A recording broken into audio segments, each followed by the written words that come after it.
रक्षाबंधन का पर्व इस बार वृद्धाश्रम में भाई बहन के स्नेह के साथ अपनत्व, संवेदना और खुशियों का संदेश लेकर आया। हर वर्ष की तरह इस वर्ष भी मंत्री कैलाश विजयवर्गीय ने दिव्यांग बच्चों और बुजुर्गों के साथ रक्षाबंधन का त्योहार मनाया।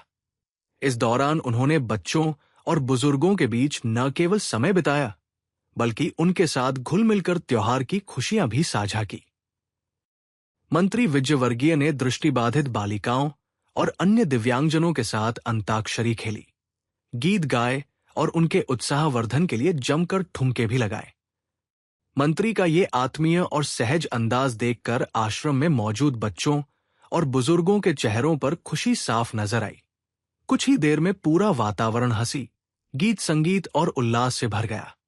इस अवसर पर विधायक रमेश मेंदोला, नगर निगम के जानकारी प्रभारी राजेंद्र राठौड़ सहित अन्य जनप्रतिनिधियों ने भी दिव्यांगजनों और बुजुर्गों से राखी बंधवाई। जनप्रतिनिधियों ने सभी को उपहार भेंट किए और उनके साथ रक्षाबंधन की खुशियां साझा की। मंत्री विजयवर्गीय ने आश्रम में मौजूद सभी लोगों को मिठाई खिलाकर उनका मुंह मीठा कराया और उनसे आत्मीय संवाद भी किया। उन्होंने कहा कि त्योहारों की असली खुशी तभी है जब समाज के उन लोगों के साथ खुशियां बांटी जाएं, जिन्हें स्नेह और अपनेपन की सबसे अधिक जरूरत है। कार्यक्रम के दौरान वृद्धाश्रम परिसर में पौधारोपण भी किया गया। इस तरह रक्षाबंधन का ये आयोजन केवल त्योहार मनाने तक सीमित नहीं रहा, बल्कि सेवा, सम्मान, पर्यावरण संरक्षण और सामाजिक सरोकार का संदेश भी दे गया। मंत्री विजयवर्गीय का बच्चों और बुजुर्गों के साथ आत्मीय मेलजोल लंबे समय तक चर्चा का विषय बना रहा। उनके इस सहज अंदाज ने वहां मौजूद हर चेहरे पर मुस्कान ला दी और रक्षाबंधन का पर्व सभी के लिए यादगार बन गया। से यहाँ आते हैं और इनके साथ रक्षाबंधन भी मनाते हैं, दीपावली भी मनाते हैं।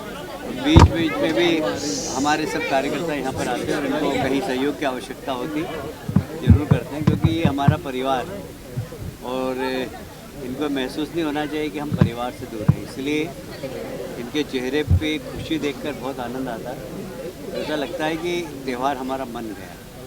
इनके साथ भजन गाना, इनके साथ नाचना, इनके सात्र अंताक्षरी खेलना, इनसे हार जाना, ये बहुत अच्छा लगता है। तो बच्चे भी हैं इसमें, बुज़ुर्ग भी हैं और नेत्रहीन बेटियां भी हैं। सब मिलके एक पारिवारिक वातावरण में हम लोग यहाँ पर रक्षाबंधन मनाते हैं और सबको ही आनंद आता, मतलब हमको भी आता, उनको भी आता। वो भी हमारा इंतज़ार करते और हम भी इस त्यौहार का इंतज़ार करते हैं। तो हमें बड़ी प्रसन्नता है कि लगभग 43 वर्षों से हम ये कार्यक्रम सतत चला रहे हैं, कभी बीच में ब्रेक ही नहीं हुआ। इवन कोविड के समय भी हमने रक्षाबंधन का त्यौहार मनाया। सर आज दो दशकों से कई बहनें हैं जो इंतजार करती हैं उस दिन का कि आप आएंगे। देखिए, ये वृद्धाश्रम की तो अनेक भाई और अनेक बहन जो पिछली रक्षाबंधन में मिले थे अभी नहीं मिले, जा चुके हैं। तो इसे इस उम्र में जब भी आते हैं तो कुछ संख्या कम दिखती है और कुछ नए बुजुर्ग दिखते हैं। तो ये तो आवागमन है, पर बहुत आनंद आता है क्योंकि वो भी चाहते हैं कि हम आए, रक्षाबंधन में सिर पे हमारे हाथ रखें, तो हमें आशीर्वाद मिल जाता है। माता पिता का इनके साथ आते हैं तो हम दोनों के माता पिता नहीं है, रमेश जी के ही माता पिता नहीं है, राजेंद्र जी के ही माता पिता नहीं है। आके वो जब सिर पे हाथ रखते हैं तो बहुत आनंद आता है। सर वो नेता जो बाहर एकदम सख्त है, वो यहाँ पर बच्चों के साथ नाचते गाते नजर आते हैं, एक अलग स्वरूप आपको भी दिखता है? नहीं, वो तो सख्त तो कुछ भी नहीं, हम तो वैसे ही हैं। बहुत आनंद आता है। देखिए, परिवार में परिवार की तरह रहना चाहिए हमेशा। मैं तो घर में अपने पोते के साथ रात को कल 2 बजे तक क्रिकेट खेला। मेरी बॉल डालते डालते मेरा कंधा दुखाया, बाकी आउट नहीं हुआ। खूब चौके छक्के मारे उसने। तो मज़ा आता है बच्चों के साथ हारने में, बच्चों के साथ जीतने में मज़ा नहीं आता। यदि उसका विकेट ले लेता तो मेरे को मज़ा नहीं आता, पर उसका विकेट नहीं ले पाया और वो उसके चेहरे पे जो खुशी थी, उसने फिर वीडियो बनवाया। वीडियो बनवा के हमारे ग्रुप में डलवा कर देखो दादाजी के बाल पे मैंने छक्का लगाया। तो उसका आनंद है। राखी जैसा त्यौहार है लेकिन कई बहनों की खुशियाँ उजड़ चुकी है, सबके कारण कई मिठाई महंगी हो गई। आजकल मिठाई खाते क्यों नहीं? हमने भी नहीं खाई, एक अम्मा ने ज़बरदस्ती खिला दी और अब तो सस्ती हो गई, 70 से 60 हो गई शायद।